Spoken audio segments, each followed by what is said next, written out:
சீரியல்களின் full எபிசோடுகளை Sun டிவியில் ஒளிபரப்பான உடனே எக்ஸ்க்ளூசிவாக சன் நெக்ஸ்டில் மட்டும் ஃப்ரீயா பாருங்கள். நியாயமா தப்பு பண்ணாத என்ன நீங்க அடிச்சதுக்கு நான் தான் உங்க மேல கோவமா இருந்திருக்கணும். ஆனா நானே அதை மறந்துட்டு அம்மா நீங்க தானே அடிச்சீங்கன்னு சொல்லி ஸ்போர்ட்டிவா எடுத்துக்கிட்டு இருக்கேன். அவளுக்காக திரும்பவும் நீங்க ஏதாவது பேசி என் மூட ஸ்பாயில் பண்ணாதீங்கம்மா. இப்பதாம்மா நான் நிம்மதியா இருக்கேன். அர்ஜுன், நீ நடந்துக்கிற விதத்தை பாக்கும்போது எனக்கு ரொம்ப கஷ்டமா இருக்குடா. ஒரு பொண்ணு அடிச்ச குற்ற உணர்ச்சி கொஞ்சம் கூட இல்லாம எப்படிடா உன்னால இந்த மாதிரி இருக்க முடியுது? இந்த அளவுக்கு நீ எப்படிடா மாறின? மலர் ரொம்ப நல்ல பொண்ணுடா. கொஞ்ச நாளா நான் அவளை பாத்துக்கிட்டு தான் இருக்கேன். நான் நினைச்ச மாதிரி அவ தப்பானவ இல்லடா. அம்மா நல்லவளா? அவளா? அவ நீங்க நல்லவன்னு நம்புற அளவுக்கு உங்களை நல்லா நடிச்சு ஏமாத்திட்டு இருந்திருக்காமா. அது புரியாம அவளுக்கு நீங்க சப்போர்ட் பண்ணி பேசிட்டு இருக்கீங்க. ஏதோ அவ சின்சியரா என்ன பாத்துக்கிறேன்னு உங்க முன்னாடி நல்லவ மாதிரி நடிச்சிட்டு இருந்திருக்கா. அவளை பத்திலாம் உங்களுக்கு தெரியாதுமா. அவளுக்கு தேவை பணம் பணம் பணம் தான். அந்த பணத்துக்காக அவ என்ன வேணாலும் செய்வா.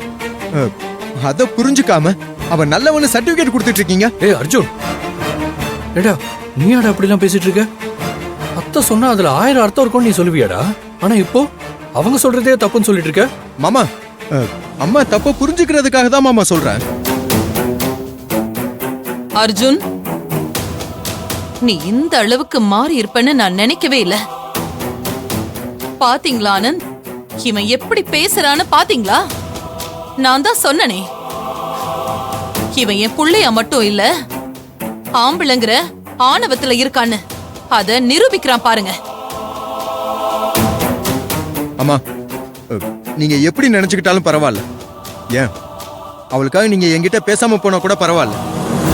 ஆனா அவளை பத்தின எண்ணம் எனக்கு எப்பயுமே மாறாது. அப்படி சொல்லுடா என் தம்பி. என்னடா இப்படி சொல்றானே நினைக்காதீங்கம்மா. அவளால பட்ட அவமானங்களோட வலி என்னன்னு எனக்கு தான் தெரியும்.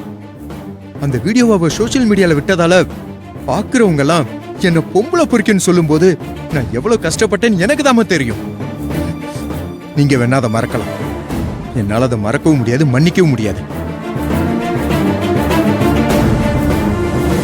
ஒவ்வொரு தடவையும் அவளோட கேரக்டர் என்னன்னு நம்ம முன்னாடி அவ ப்ரூவ் பண்ணிக்கிட்டே தான் இருந்தா. நீங்க தான் அதையெல்லாம் புரிஞ்சுக்காம 1 வாரம் 6 மாசம்னு அவளுக்கு டைம் லைன் பிக்ஸ் பண்ணி இங்கேயே தங்க வச்சிட்டு இருந்தீங்க. அதுதான் நீங்க பண்ண பெரிய தப்பு. என்ன சொன்ன அர்ஜுன்? நான் பண்ணது தப்பா? ரொம்ப சந்தோஷமா இருக்குடா. நான் பண்ணது தப்புன்னு சொல்ற அளவுக்கு நீ மாறி இருக்கனா? அதுக்கப்புறம் உன்கிட்ட நான் பேசுறதுல எந்த அர்த்தமும் இல்ல. இந்த நிமிஷம் வரைக்கும் என் புள்ளையா மலரானுதான் நான் யோசிச்சுட்டு இருந்தேன். ஆனா எப்ப நீ ஒரு ஆம்பளையா ஒரு பொண்ணோட உணர்ச்சிக்கு மதிப்பு கொடுக்காம பெத்த அம்மா நான் பண்ணது தப்புன்னு சொல்ற அளவுக்கு வந்துட்டியோ, அப்பவே நான் முடிவு பண்ணிட்டேன். இப்போ நீ சொன்னியே அவளை பத்தி நீங்க பேசினா நான் உங்ககிட்ட பேச மாட்டேன்னு.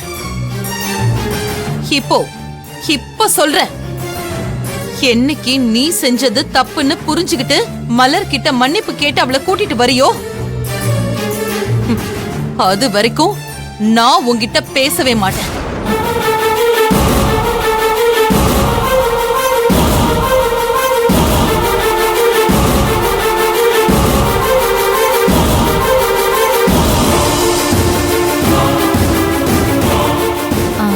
அர்ஜுன், நீ எதுவும் ஃபீல் பண்ணாத. அம்மா ஏதோ கோவத்துல பேசிட்டு போறாங்க. உன்கிட்ட பேசாம அம்மாவால கொஞ்ச நேரம் கூட இருக்க முடியாது. நீ சாப்பிடு. கேட்க கூடாதவங்க பேச்செல்லாம் கேட்டு பெரிய தப்பு பண்ற அர்ஜுன். ரொம்ப வருத்தப்பட போற. அந்த ஆள் கிடக்குறாரு. நீ நல்லா சாப்பிடு அர்ஜுன்.